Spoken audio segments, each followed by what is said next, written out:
Kembali kita ingatkan sejarah kolonialisasi. Mengapa dilakukan? Jawabannya hanya satu, Lebensraum. Ini hanya istilah dari bahasa Jerman dan bangsa Jerman di periode 1890 hingga 1940 yang mencerminkan sejarah kolonialisasi sejak zaman Macedonia, Romawi, hingga kolonialisasi Eropa ke seluruh dunia. Semuanya sama, Lebensraum. Lebensraum terjemahannya adalah living space atau wilayah hidup, tempat tinggal, dan segala kebutuhannya. Kita menengok nation interest banyak negara dunia saat ini. Misalnya Tiongkok. Untuk menghidupi 1,4 miliar penduduknya, Tiongkok harus melakukan kolonialisasi. Namun Tiongkok menggunakan kolonialisasi 5.0. 5.0 kalau pakai terminologi di Akademi Militer, yaitu menggunakan economic approach dan soft power. Tidak mencaplok alam militer, namun mengambil kemanfaatan sumber daya sebuah negara. Amerika juga sama, mengkolonialisasi bangsa dan negara lain demi menghidupi 350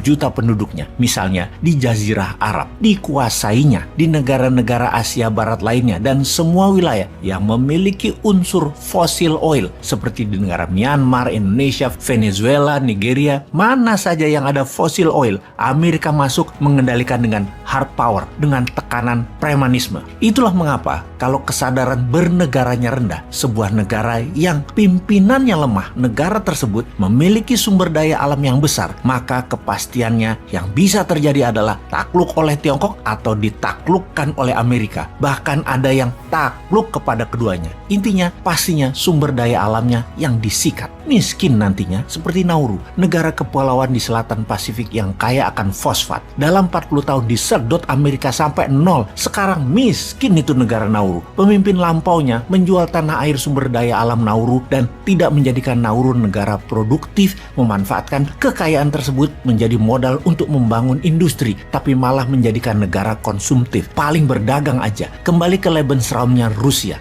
negara yang wilayah daratnya luas, penduduknya 150 jutaan, namun sangat berambisi untuk mengembalikan kejayaan Soviet dan memerlukan kendali atas Eropa, dan pastinya memerlukan wilayah negara lain yang dipimpin oleh pemimpin lemah di mana wilayahnya kaya sumber daya alam. Kembali ke sejarah dunia di mana perang adalah tindakan perampokan kekayaan suatu negara. Irak menyerbu Kuwait ketika perang Teluk, itu mengambil kekayaan Kuwait, di bank Kuwait, emas Kuwait, semua disikat.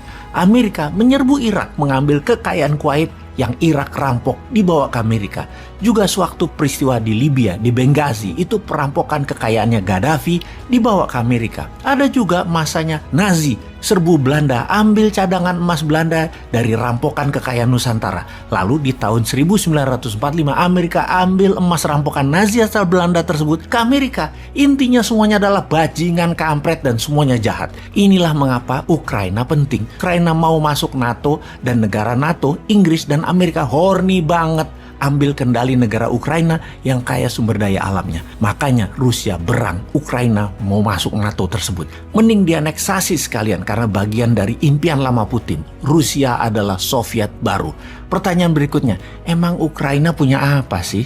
Ukraina itu memiliki cadangan uranium terbesar di Eropa, cadangan titanium nomor 2 di Eropa, 12% cadangan manganis dunia, cadangan shale gasnya nomor 3 terbanyak di Eropa, cadangan batu baranya nomor 7 terbesar di dunia, cadangan iron ore-nya nomor 2 terbesar di dunia. Ditambah lagi, Ukraina adalah negara agrikultur yang besar. Secara lahan, Ukraina terbesar di Eropa. Ranking dalam memproduksi pangan agrikultur masuk top 5 dunia sebagai penghasil sunflower nomor 1 dunia, barley nomor 2 di dunia, kentang nomor 4 di dunia, lebah madu nomor 5 di dunia, telur ayam nomor 9 di dunia, gandum produksi nomor 8 dunia, dan lain sebagainya. Secara kalkulasi, hasil agrikultur Ukraina dapat memproduksi makanan untuk memenuhi kebutuhan 600 juta manusia. Di sisi lain lagi yaitu secara produksi industri Ukraina. Nomor 3 dunia produksi dan pengekspor besi. Nomor 2 terbesar di Eropa dan nomor 4 terbesar di dunia menyalur gas melalui pipa. Nomor 1 di Eropa penghasil amonia.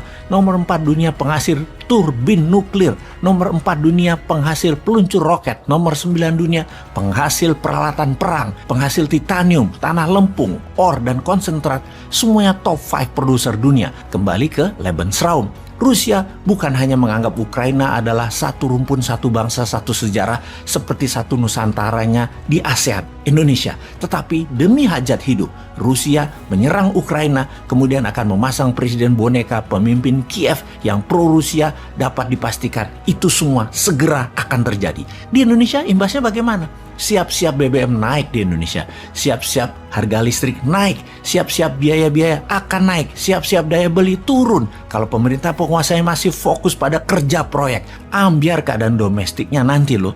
Semua ini kita nanya, pada kerja apa dikerjain sih?